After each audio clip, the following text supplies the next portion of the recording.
এখানে আছে পোলাও, একদম সুন্দর ঝরঝরে। আমার মা কিন্তু পোলাওর মধ্যে একটু কিসমিসও দিয়ে থাকে, এই যে কিসমিস দেখা যাচ্ছে, দেখছেন? এটাতে নাকি মজা লাগে, যদিও আমি কিসমিস একদমই পছন্দ করি না, আমি মিষ্টি জিনিসেও কিসমিস একদম পছন্দ করি না, বাট আম্মু কিসমিসটা খুব পছন্দ করে। মিষ্টি জিনিসে তো দিবেই, আবার এখন পোলাওয়েও দেয়া শুরু করছে। যাই হোক, আর এই যে পাশে আছে রোস্ট, চিকেন রোস্ট। এখনো এটা কমপ্লিট হয়নি রান্নাটা। এই যে এই ঝোলটা আরেকটু মাখা মাখা হলে আমরা এটা চুলা থেকে নামিয়ে নিব।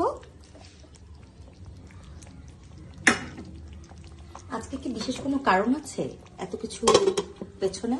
না, আসলে বিশেষ কোনো কারণই নেই। আমরা মাঝে মাঝে এভাবে রান্না করে নিজেরা খেতে পছন্দ করি, তাই হচ্ছে এই খাওয়া। আর এই যে আছে দেশি স্টাইলে চাইনিজ ভেজিটেবল।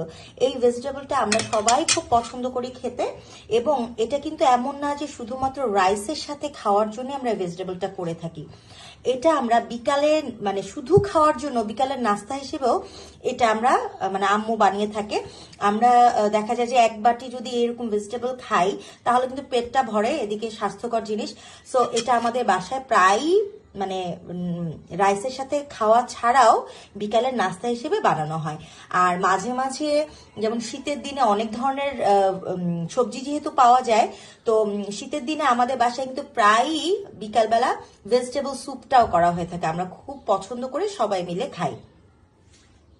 আর সেই সাথে আছে আমাদের পছন্দের বেগুন ভাজা, এবং এই বেগুন ভাজাটাও কিন্তু একটা স্পেশাল, কারণ হচ্ছে আম্মু এটাকে একটু টক মিষ্টি ঝাল টাইপের একটা টেস্ট করে বানায়।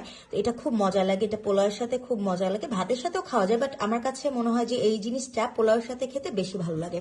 আর এই যে সালাতের জন্য সবকিছু রেডি আছে, জাস্ট খেতে বসার সময় আমরা সালাদটা মাখিয়ে নেব।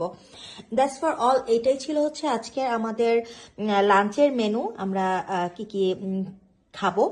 তো সবাই ভালো থাকবেন, আর আপনারা আজকে লাঞ্চে কি করলেন বা করবেন সেটা একটু জানিয়ে দিবেন আমাদেরকে কমেন্টে। Thank you.